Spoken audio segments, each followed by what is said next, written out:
Across all history, the truly strong remain shrouded deep in darkness, hidden from society.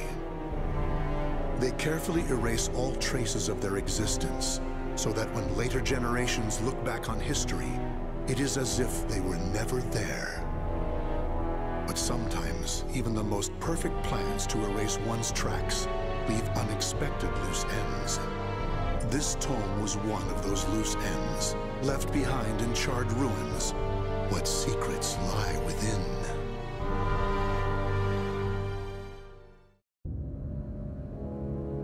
Zasalamel created me. A banal way to begin a tome, but writing down one's own history in a book is strange enough to begin with. I began writing this as an indulgent pastime, so I may as well enjoy myself.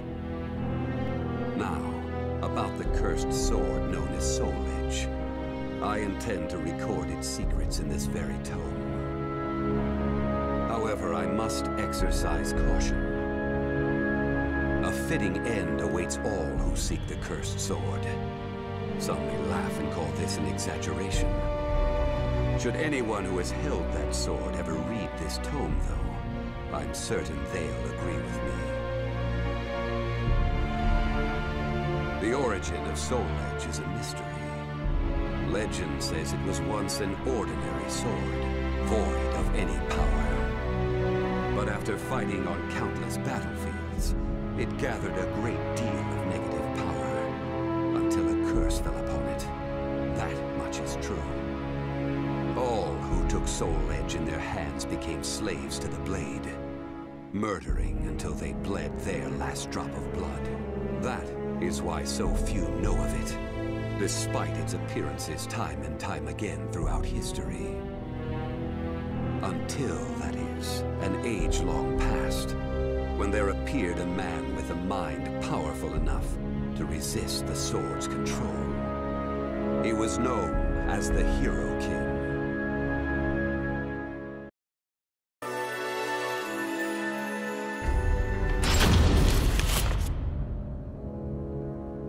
In that ancient age, great change came only through war.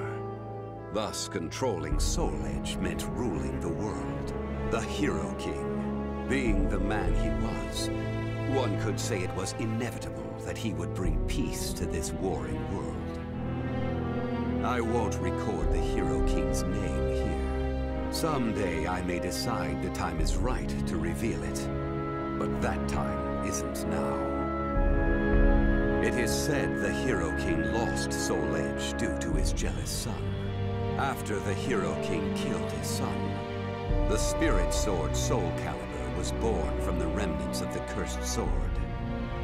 Indeed, the cursed sword and the spirit sword both come from the very same steel. While the name Soul Edge is known to a select few, the name Soul Calibur is known to almost no one. There is a reason the spirit sword was never revealed to the world.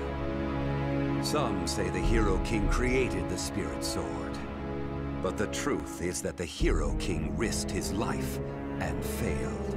Those who would carry on the dead king's wish and perfect Soul Calibur were to come later. They were known as the guardians of the spirit sword. Like a thief in the night, they took the spirit sword and withdrew into the dark recesses of history. They told others of the Hero King's spirit sword, and that they were going into hiding to both prevent Soul Calibur from being used for evil, and to prepare for the threat of Soul Edge.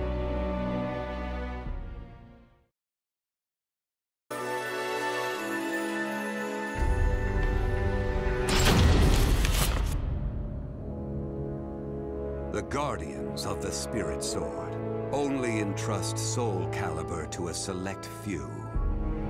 One recent example was a king from medieval Europe. Born in Britain, the king used the spirit sword to rule a large swath of Europe. I'm skeptical as to whether the king ever truly existed, but assuming the tales are true, He was somehow connected with the guardians of the Spirit Sword, from whom he received the blade. Also, it would be reasonable to assume the king fought with the one who possessed the cursed sword and won. After the king's death, though, no one knows what happened to the Spirit Sword. Perhaps we should assume it eventually found its way back to the guardians of the Spirit Sword. But it should be noted that their power had dwindled greatly by that time. At the same time, there were those who awaited the second coming of the king. On the eve of the king's passing, a loyal knight set forth to find the Spirit Sword and restore the crown.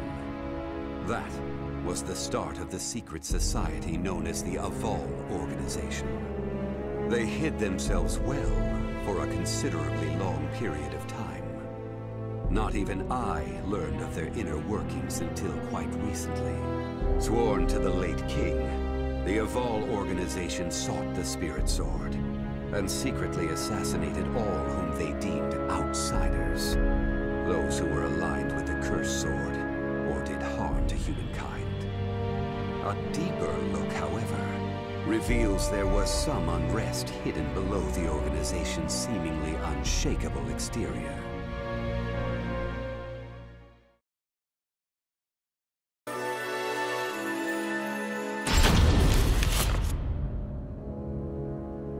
After slumbering in the shadows of history, Soul Edge was awakened by the pirate Cervantes de Leon. Cervantes attacked the ship of one who had won Soul Edge at an auction. He stole the cursed sword and became its puppet. Soul Edge changes its form depending on its wielder. When Cervantes took up the cursed sword, it transformed into 2 blades. And after nearly 30 years of slumber, it caused that terrible catastrophe. Cervantes and the cursed sword were defeated by a female warrior, and one of the blades was destroyed. Shattering without coming in contact with the Spirit Sword was a first for Soul Edge. Immediately afterwards, the evil seed occurred. The evil within Soul Edge was unleashed upon the entire world. Why did the evil seed occur? What havoc did it wreak where it landed? Not even I have any way of discerning this. But one thing is certain. Ever since that day, the cursed sword's malfested kin have been swiftly multiplying. What does it mean to be malfested? It's extremely hard to define, for the resulting phenomena are so varied. There are those who undergo monstrous transformations, while others look no different from ordinary humans at first glance.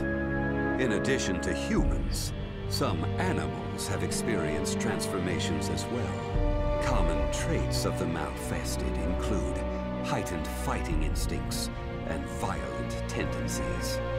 Some become beasts, hungry only for slaughter, while others use strategy to entrap powerful foes. But they all slip into towns and cities, seeking blood under the cover of darkness. Sometime after the evil seed, the Azure Knight Nightmare appeared. Rumors said he possessed Soul Edge, and his string of indiscriminate murder seemed to agree with this. Personally, I was also interested in discovering this knight's true identity. I then received news that the Aval Organization had encountered him and were defeated. It intrigued me that there seemed to be someone in their organization deeply interested in the evil seed.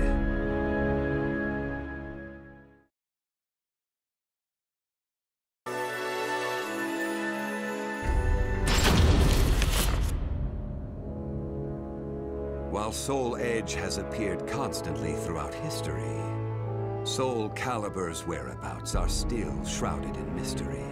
In time, I lost interest and gave up trying to search for any traces of it. But after resuming my search later, I found that it had been taken to a temple in the east at some point. With it were taken a staff able to absorb all manner of energy, and a mirror capable of purifying evil. These sacred treasures were used to create Soul Calibur and amplify its power. No one knows what had happened to the Guardians of the Spirit Sword, but they must have met with ruin, losing the Spirit Sword and their other treasures. As for the temple, it later became Ling Sheng Su, a famous martial arts dojo that worshipped the Spirit Sword and the other weapons as the three sacred treasures.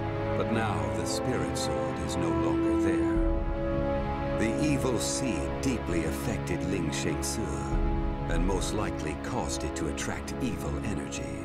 Its martial arts students were soon overcome by madness and battle lust, and ended up killing each other. The temple fell in a single night. Therefore, no one knows what happened to the Spirit Sword. Only one student of Ling Sheng Su survived. While the survivor didn't possess Soul Calibur, there was clearly merit in looking into him. What powers did he possess? What could he accomplish? I was deeply intrigued.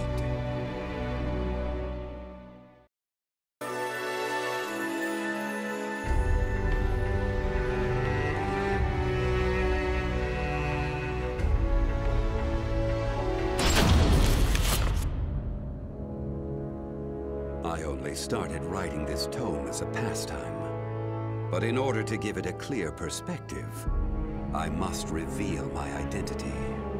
I was once one of the Guardians of the Spirit Sword. The precepts of the Guardians were very strict, one of which stated no Guardian may ever touch Soul Calibur. But in my younger days, I failed to properly suppress my urges. When the others discovered my designs, they broke my arms and banished me. Amid my despair, I searched for a way to survive. What I discovered was the art of reincarnation. After a long period of training, I mastered the secrets contained within this lost wisdom. I reincarnated myself over and over again, and became an entity that could transcend generations. At first, I didn't realize the price I would have to pay for eternal life. For every time I reincarnated, I experienced the pain of death. It felt like my soul was being crushed. It is hard to put such pain and suffering in words. Indeed, I hadn't managed to completely escape death. No matter what one may accomplish in life, death remains inescapable. My bodies have lain in countless graves, but my soul will never rest in peace. So it was that I came to yearn for the final eternal death I could never have. And such desire began to corrupt my everlasting life. Gradually, I began to seek out death itself.